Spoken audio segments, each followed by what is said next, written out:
नमस्ते मैत्रिणींनो, आज एका वेगळ्या विषयावर बोलणार आहे. एक कविता आहे जी मी 10वीत असताना लोकमत पेपरमध्ये आली होती आणि तेव्हा मी ती कट करून माझ्या एका बुकमध्ये लिहून ठेवली होती. आता असं वाटतं ती बुकमध्ये दडवून न ठेवता इथे व्यक्त करावी. ही एक कविता आहे जी एका वडिलांनी आपल्या मुलीसाठी लिहिलेली आहे. परंतु आज असं समजा की आज एक मैत्रीण दुसऱ्या मैत्रिणीसाठी ही पोयम सांगत आहे. ही पोयम लिहिली आहे संजीवनी बोकील यांनी. कविता थोडी मोठी आहे म्हणून वेळ काढून नक्की ऐका. तर चालू करते. प्रिय मुली, सगळ्या घरांना दारं असतात पण सगळीच नसतात मायेची कोठारं. हे शिकशीलच तू कधी ना कधी. मात्र हेही लक्षात ठेव की प्रत्येक उन्हात असते एक तरी शीतल सावली आणि प्रत्येक काट्यावर एखादं कोमल फूल. जीव घेण्या दऱ्या असतात तसेच असतात झुलते फूल. दुष्ट माणसाच्या मनातही असते खोल गाडले गेलेले कोवळे मूल. मला माहीत आहे या सगळ्या गोष्टी आईने शिकवल्यात तुला, तरीही जमेल तसं शिकत राहा या दुनियेच्या शाळेत. व्यवहाराच्या आडव्या उभ्या धाग्यांबरोबर गुंफत राहा मायेची वीण आणि वाटून घेऊ नकोस पाणी पाजण्याचा वृथाशी. मग शिकशील की मायेनं मिळवलेलं एक माणूस सुद्धा एका दागिन्याहून मोलाचा आहे आणि वेळेला धावून आलेल्या मित्राचं मोल पृथ्वीच्या तोलाचं आहे. शिकावंस तू दुसऱ्यांसाठी झिजणं, परंतु त्यासाठी विसरायचं नसतं स्वतःचं फुलणं. फुलणं हा प्रत्येक फुलाचा अधिकार आहे आणि फुलवणं हा प्रत्येक मातीचं कर्तव्य. फूल होऊन जगताना माती बनायला विसरू नकोस. नव्या मनूच्या स्वागताला दारं उघडी ठेव आणि कर आमंत्रण नव्या सूर्याला. आता किरण्यांनी सगळ्यांची घरं उजळायची आहेत हे हवं तर ठासून सांग त्याला.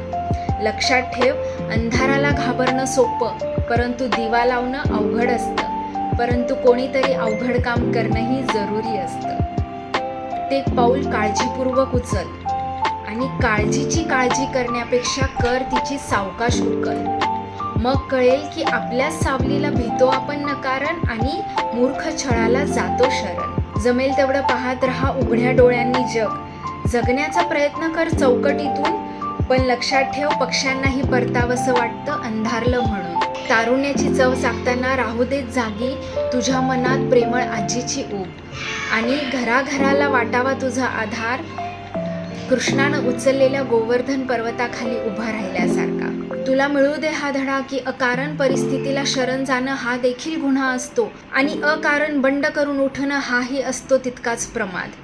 दुसऱ्याला आपण समजून घेण्याआधी आपण दुसऱ्याला समजून घेणं हा असतो स्त्रीत्वाचा महान प्रसाद. पण म्हणून जळू नयेस तू परिस्थितीच्या कठोर मूर्तीसमोर एखाद्या उदबत्तीसारखं आणि उरूही नये तुझ्या ओठांवर कडवट चव जळून गेलेल्या उदबत्तीच्या राखेसारखी. आपल्या कल्पना, आपल्या निष्ठा याच्यावर विश्वास असावाच तुझा, परंतु उघडी असावी तुझी सुजान समंजस कवाडं सर्वांना उघड्या असलेल्या मंदिरासारखी. निष्ठा जपण्याची जबाबदारी असते दुसऱ्यांवरही हे समजून घेताना मिटू नयेत दारं तुझ्या आत्म्याची. ठिपक्या ठिपक्यांनी साकारत जाण्या रांगोळीसारखं असावं तुझं अस्तित्व. तहानलेल्या पाण्या इतकं वाटावं घरदाराला तुझं महत्त्व. शेवटी एक सांगतो बेटा, प्रेम सन्मान हे आहेत डोंगरातून मिळणारे प्रतिसाद. त्याच्यासाठी आधी घालावी लागते आपल्या ओठातून साद. तोडणे सोपे जोडणे अवघड ठाऊक आहे तुला, पण कधीही समजू नकोस की लग्नानंतर पाहुणी झाली आम्हाला. भावा इतकं घर आज अजूनही तुझं आहे. पायाखालची वाळू सरकली तरी बेटा माहेर तुझं भक्कम आहे. झालेच काही विपरीत तर लिहिशील पत्र, कारण लक्षात ठेव बापच असतो मुलीचा खरा खरा मित्र. मैत्रिणींनो, हे पत्र एका वडिलांनी आपल्या मुलीला लिहिलं आहे. परंतु मी आज असं का म्हणते की हे पत्र एका मैत्रिणीने दुसऱ्या मैत्रिणीला सांगितलंय असं म्हणून ऐका. याचा फक्त एकच उद्देश हा आहे की जर कधी असं वाटतंय की माझ्या माहेरची दारं माझ्यासाठी बंद आहेत, तर एकदा ह्या मैत्रिणीला साथ द्या. ही मैत्रीण तुमची बहीण असू शकते, ही मैत्रीण तुमची कलीग असू शकते, ही मैत्रीण तुमची शेजारीण असू शकते किंवा तुमची आई असू शकते, सासू असू शकते. एकदा तिला साथ घाला, नक्कीच तुम्हाला कुठून ना कुठून तिच्याकडनं एक प्रतिसाद मिळेल. शेवटी अजून 4 लाईन्स मला आठवत आहेत. त्या अशा की तुझं दुःख खरं आहे कळतं मला, शपथ सांगते तुझ्या इतकंच छळतं मला.